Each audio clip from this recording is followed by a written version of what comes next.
سلسلہ فیضان سحری میں نگران شورا نے ڈاکٹرز کے ہمراہ شرکت فرمائی۔ موضوع تھا ناک کے ساتھ جڑی بیماریاں۔ اللہ تبارک و تعالی کی اس نعمت کے حوالے سے ڈاکٹرز کی گفتگو بھی سماعت کیجیے۔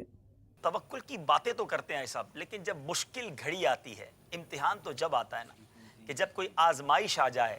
اس وقت پتہ چلتا ہے کہ توکل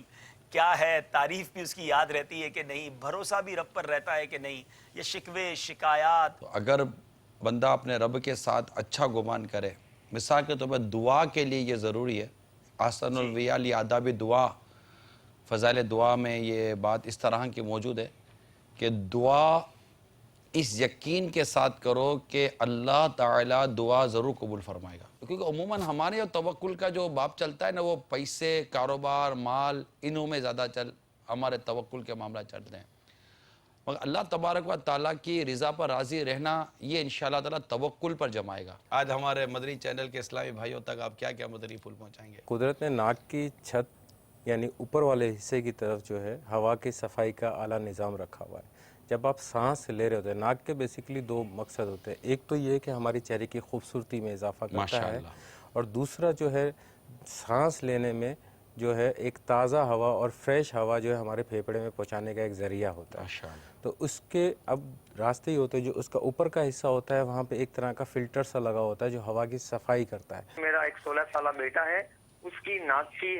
ٹیڑھی ہے جو بچپن میں ٹیڑھی ہو گئی، تو اس کا کس عمر میں آپریشن کروانا مناسب ہے؟ اگر ہم دن میں 5 مرتبہ وضو کرتے ہیں تو اگر ہم اس پہ بھی غور کر لیں تو آپ تقریباً ناک اور حلق اور منہ کا کافی حد تک حصہ 5 دفعہ آپ جراثیم سے پاک کر لیتے ہیں۔ اسی کے ساتھ جب آپ اگر اس کے ساتھ مسواک کرتے ہیں تو آپ دانتوں کی بھی حفاظت اس کے ساتھ ساتھ کرتے جاتے ہیں۔ تو آپ 5 دفعہ جب وضو کریں گے تو آپ کی کافی حد تک بیماریاں تو انشاءاللہ عز و جل ویسے ہی کم ہو جائیں گی۔ جیسے اسلامی بھائی نے سوال پوچھا کہ کس عمر میں کرنا چاہیے، تو پہلے چند برس پہلے تک تو یہ ایک اسٹڈی تھی کہ کوشش کرتے ہیں کہ 18 سال سے کم میں یہ آپریشن نہ کرایا جائے۔ احسان تاراباد جکا باغے، میرے والد صاحب کا جو ہے جب رات کو سوتے ہیں تو اس کا ناک بند ہو جاتا ہے اور دن میں صحیح ہوتا ہے، رات کو جب سو جاتے ہیں تو